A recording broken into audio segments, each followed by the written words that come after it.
Мен Хакимжан Айша, республикалық жастар балалар мен жасөспірімдер ұйымының қатарына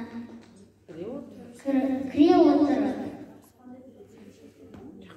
өз отаның Қазақстан Республикасының патриоты болуға, мемлекеттік рәміздерді құрметтеуге, дәріптеуге, туған елім, жерім, отанымды мақтаныш етуге, ата-анамды қадірлеуге,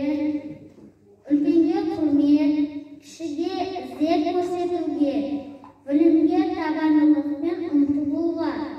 салауатты өмір салтын ұстануға, табиғатты аялауға,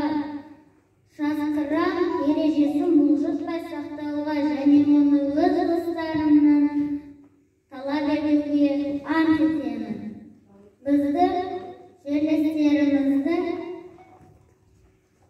даңқты, ерлігі, өнегесі